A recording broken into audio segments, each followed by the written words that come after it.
Umaasa ang mga grupo ng negosyante sa bansa na mananatili sa pwesto ang mga miyembro ng gabinete na anilay nagampanan naman ng trabaho. Umaasa rin sila makakapag-appoint agad para hindi raw makaproblema sa economic continuity. Kasunod nga ng direktiba ni Pangulong Bongbong Marcos na magbitiw, marami sa mga opisyal ng pamahalaan na nagsumiti na ng courtesy resignation. Dadaan pa raw ito sa pagsusuri ng Pangulo kung sino-sino ang mga karapat-dapat na makasama niya sa nalalabing 3 taon ng kanyang termino. Narito ang aking unang balita. Sinusumbatan kayo mula day one. Sa unang episode ng kanyang podcast na ilalabas itong Lunes, 2 leksyon ang binanggit ng Pangulo na natutunan daw ng kanyang administrasyon mula sa naging resulta ng eleksyon 2025. Una, nagsawa na ang Pilipino sa politika. Sawan-sawa na sa politika. Pangalawa, disappointed ang tao sa serbisyo ng gobyerno.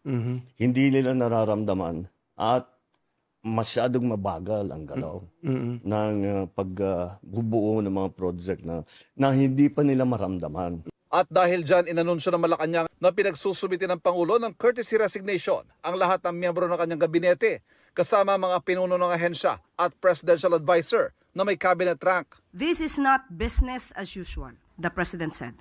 The people have spoken and they have expect results. Not politics, not excuses.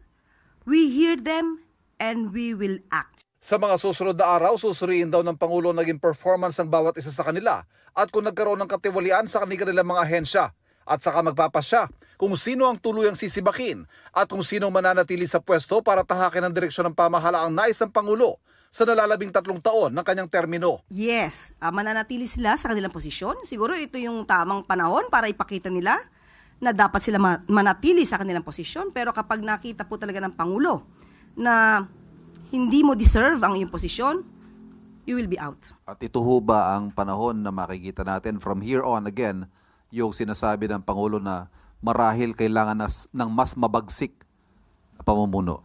Opo. Umpisa lamang to. Sa gitna ng direktibang courtesy resignation ng Pangulo, umaasa mga business group na mananatili sa pwesto mga kalihim na anilay maayos na nagampanan ang kanilang trabaho. Sabi ng Makati Business Club Chairman Edgar Chua, very good raw ang economic team ng administrasyon. Sana raw ay retain ang mga magagaling na kalihim. Ganito rin ang pahayag ng Philippine Chamber of Commerce and Industry o PCCI. Umaasa raw sila na kasunod ng courtesy resignations ay magkakaroon ng anilay accountable at merit-based appointments. May ma-appoint na raw sana agad para hindi magkaproblema sa economic continuity. Sabi ng Management Association of the Philippines, makahanap sana ang Pangulo ng mga tamang taong kaya magpatupad ng plano ng kanyang administrasyon. Sa presentation ng mga bagong batas sa Malacanang, present ang ilan sa mga miyembro ng kanyang gabinete tulad din na DILG Secretary John Vic Remulla, PCO Secretary J. Ruiz, DOST Secretary Renato Solidum at DepDev Secretary Arsenio Balisacan na pawang nagsumiti na ng kanilang courtesy resignation. Idinaan naman ng Pangulo sa biro ang pagpapabitiw sa kanila. The honorable members of the cabinet.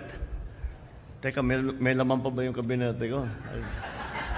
Who am I addressing now?